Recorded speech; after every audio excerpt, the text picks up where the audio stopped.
Đây là chú chó. Dạ con chào cô. Nó tên Dảo. Cô chú chó này tên Dảo hả? Chú chó này là chú chó phèn mà cô đặt nó là Dảo.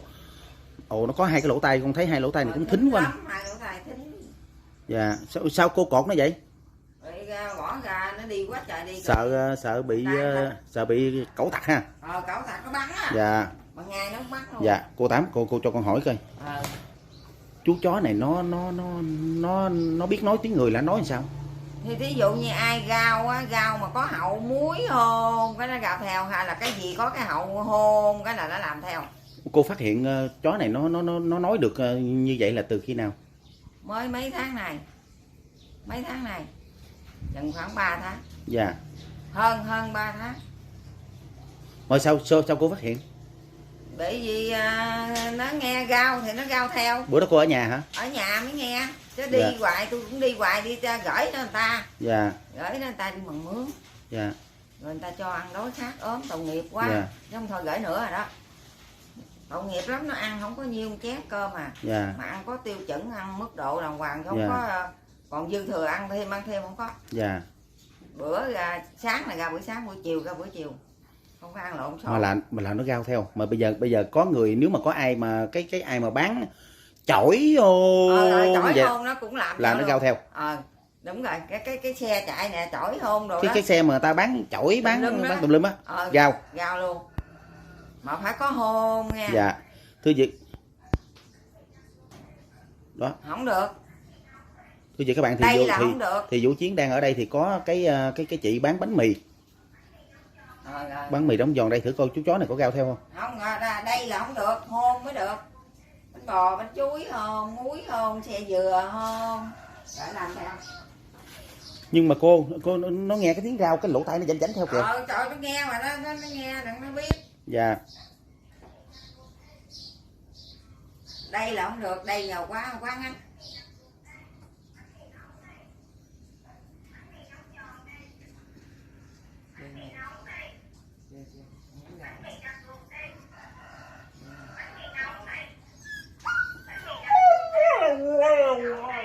Phải có hồn cái bánh mì nóng giòn đi. Bánh mì nóng đi.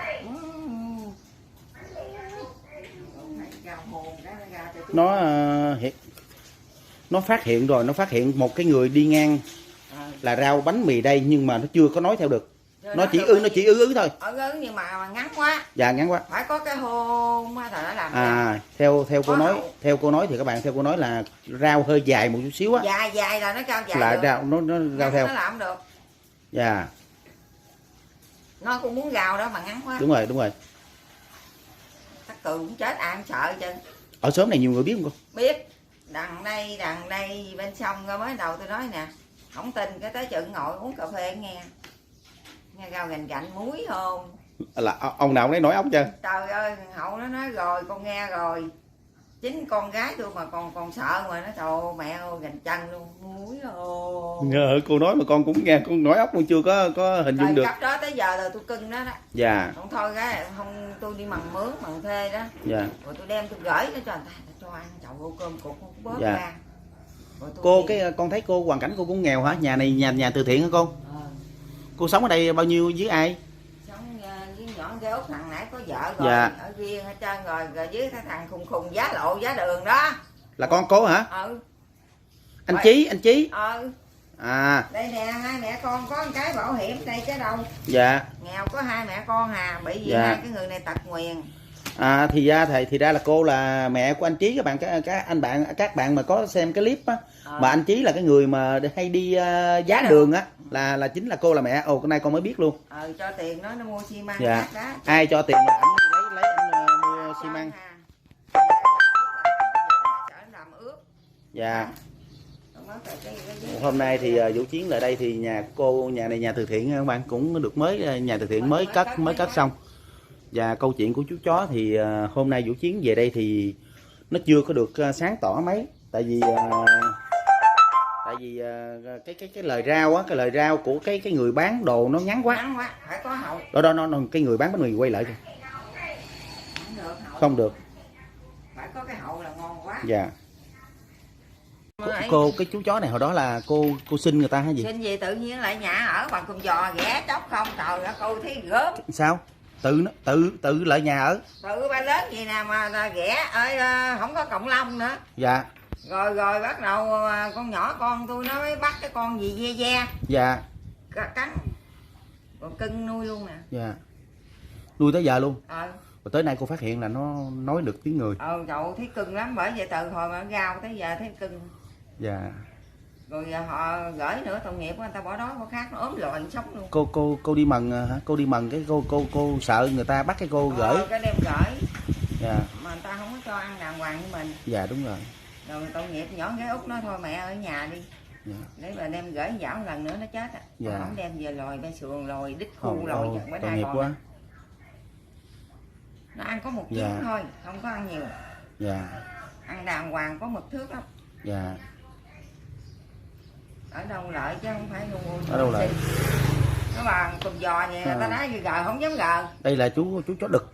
Đực Dảo, nó tên Dảo. Cô đặt nó tên Dảo. Có nó chạy ra nè, chạy ra nghe tiếng gao của các bà bán bánh mì. Nó người ta bên sông các bạn, người ta gao bánh mì nóng đây, bánh mì nóng đây thì chú Dảo này đã rảnh lỗ tai nhưng mà không chưa gao theo kịp. Bởi vì ngắn quá, phải có hậu. Chỉ nói dài là mới gao. Bánh dạ. Cái gì hôn đi là nó làm theo. Ở đây vậy là cũng có nhiều người biết tới chú chó này. Nghe dạ. Bên sông bà Sáu anh nó cũng nghe, nó trời con chó nó gao kìa, nó nhái dạ. Nó nhái theo cái tiếng rao. Nhái theo y chang luôn. Dạ. Từ cũng chết luôn. Cái đường kinh trong cô thì nó cũng hẻo lánh quá nên cái số lượng cái người buôn bán nó cũng ít nên nếu mà mình ngồi đây mình đợi giống cả ngày. Đâu có, mình gao tự mình có cái đồ mình gao. Dạ. Hai chú gao bên sông vậy đó. Dạ. Còn người bên đây quay. Dạ.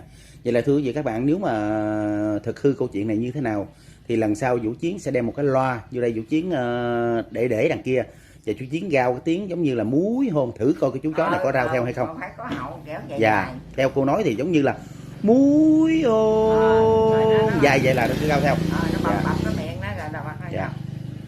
Cô còn thấy cô cái con mắt bị gì á? Cái này hả? Dạ. Thì cườm nước mổ nè, mổ mấy tháng nay rồi giờ nó đỏ, lát đi tái khám rồi. Dạ. Nó đỏ hôm cũng không được. Dạ.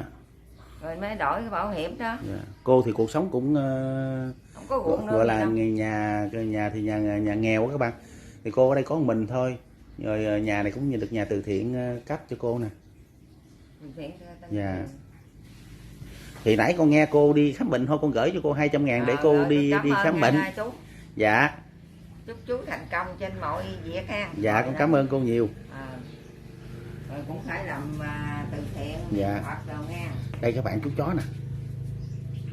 Nhưng mà chắc chắn lần sau Vũ Chiến nếu mà thật hư câu chuyện này thế nào thì Vũ Chiến sẽ đem một cái loa theo Vũ Chiến để làm thử coi chú chó này có giống y như lời cô nói không nha. Thì vậy đi. Dạ. Còn bây giờ thì nó có cái sấy kìa, nó có cái sấy hả cô ha? Sấy mình mấy dạ. tài với đít nữa, hai cái. Dạ. Hai bên đít có hai cái sấy. Dạ.